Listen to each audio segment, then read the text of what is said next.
Hello. In Congress, July 4th, 1776. This is the introduction to the Declaration of Independence.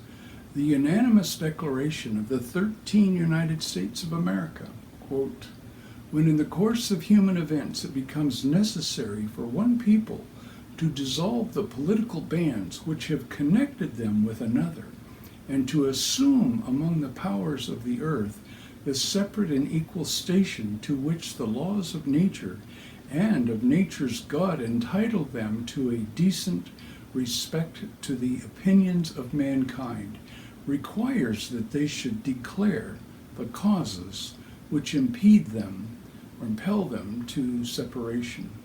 This is the preamble. We hold these truths to be self-evident, that all men are created equal, that they are endowed by their Creator with certain unalienable rights, that among these are life, liberty, and the pursuit of happiness, that to secure these rights, governments are instituted among men, deriving their just powers from the consent of the governed, that whenever any form of government becomes destructive of these ends, it is the right of the people to alter or abolish it, and to institute new government, laying its foundation on such principles, and organizing its powers in such form as to them shall seem most likely to effect their safety and happiness. Prudence, indeed, will dictate that governments long established should not be charged for light and transient causes, and accordingly all experience hath shown that mankind are more disposed to suffer, while evils are sufferable, than to right themselves by abolishing the forms to which they are accustomed. But when a long train of abuses and usurpations, pursuing invariably the same object, convinces men to design to reduce them under absolute despotism, it is their right and their duty to throw off such government and to provide new guards for their security. These are the indictments listed in the Declaration. Such has been the patient suffering of these colonies, and such is now the necessity which constrains them to alter their former systems of government. The history of the present King of Great Britain is a history of repeated injuries and usurpations, and having in direct object the establishment of an absolute tyranny over these states. To prove this, let the facts be submitted to a candid world. He has refused his assent to laws the most wholesome and necessary for the public good. He has forbidden his governors to pass laws of immediate and pressing importance, unless suspended in their operation till his assent should be obtained, and when so suspended, he has utterly neglected to attend to them. He has refused to pass other laws for the accommodation of large districts of people, unless those people would relinquish the right of representation in the legislature, a right inestimable to them and formidable to tyrants only. He has called together legislative bodies, all places unusual, uncomfortable, and distant from the depository of their public records, for the sole purpose of fatiguing them into compliance with his measures. He has dissolved representative houses repeatedly, for opposing with manly firmness his invasions of the rights of the people.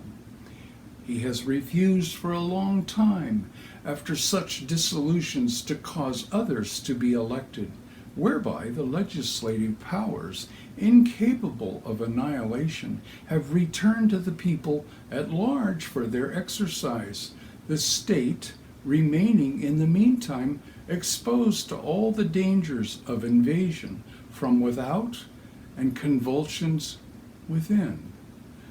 He has endeavored to prevent the population of these states, for that purpose obstructing the laws of naturalization of foreigners, refusing to pass others to encourage their mitigations hither, and raising the conditions of new apportations of lands. He has obstructed the administration of justice by refusing his assent to laws for establishing judiciary powers. He has made judges dependent on his will alone for the tenure of their offices and the amount and payment of their salaries. He has erected a multitude of new offices and sent hither swarms of officers to harass our people and eat out their subsistence. He has kept among us in times of peace standing armies without the consent of our legislatures. He has affected our render the military independence and superior of this civil power. He has combined with others to subject us to jurisdiction foreign to our Constitution and unacknowledged by our laws, giving his assent to their acts of pretended legislation, for quartering large bodies of armed troops among us, for protecting them by a mock trial from punishment for any murders which they should commit on the inhabitants of these states, for cutting off our trade with all parts of the world, for imposing taxes on us without our consent, for depriving us in many cases of the benefit of trial by jury, for transporting us beyond seas to the to be tried, for the pretended offenses, for abolishing the free system of English laws in a neighboring province,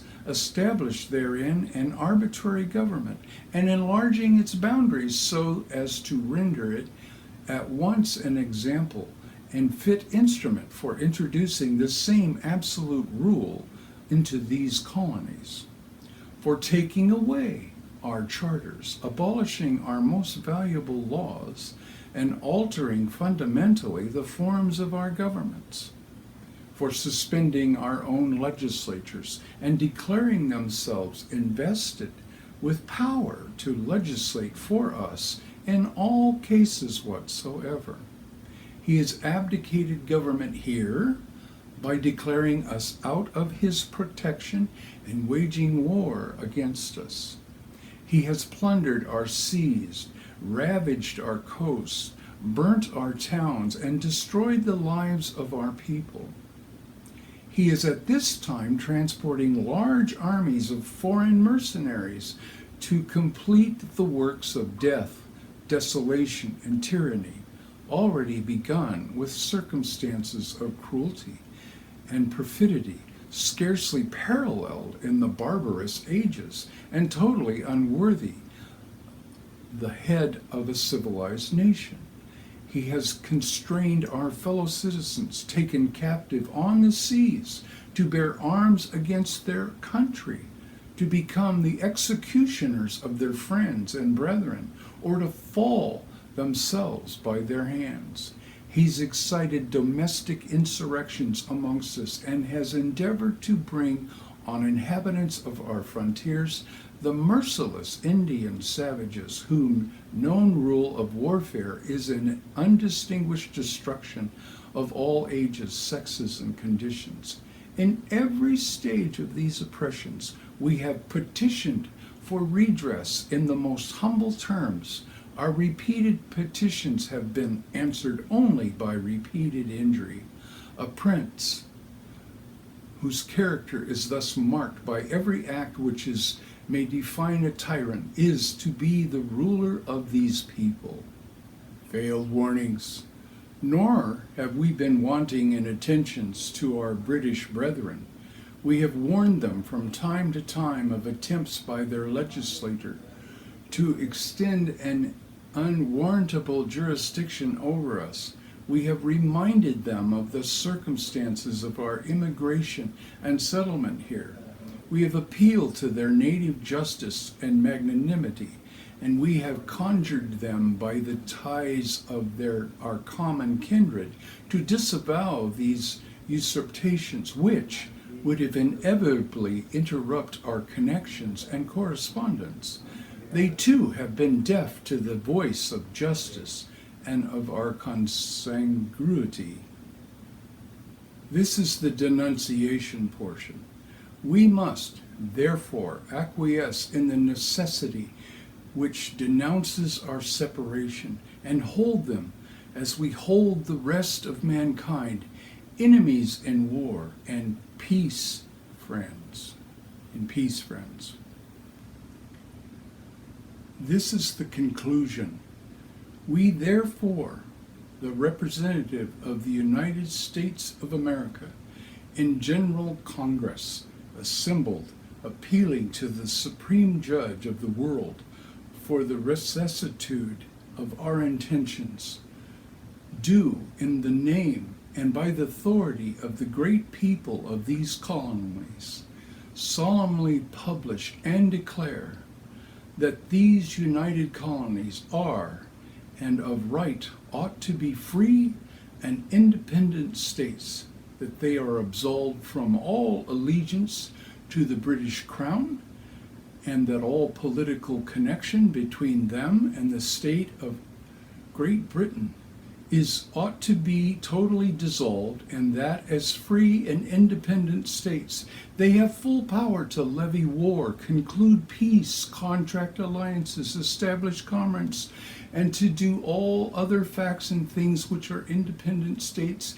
may have right to do. And for the support of this declaration, and with a firm reliance on the protection of divine providence, we mutually pledge to each other our lives, our fortunes, and our sacred honors. And this declaration is signed by 56 signatures. New Hampshire, Josiah Bartlett, William Whipple, Matthew Thornton. Massachusetts, Samuel Adams, John Hancock, Robert Treat, Payne, Eldridge Gentry. Rhode Island, Stephen Hopkins and William Ellery.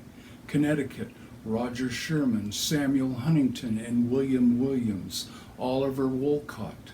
From New York, William Floyd, Philip Livingston and Francis Lewis, Louis Barnes. From New Jersey, Richard Stockton, John Witherspoon and Francis Hopkins and John Hart.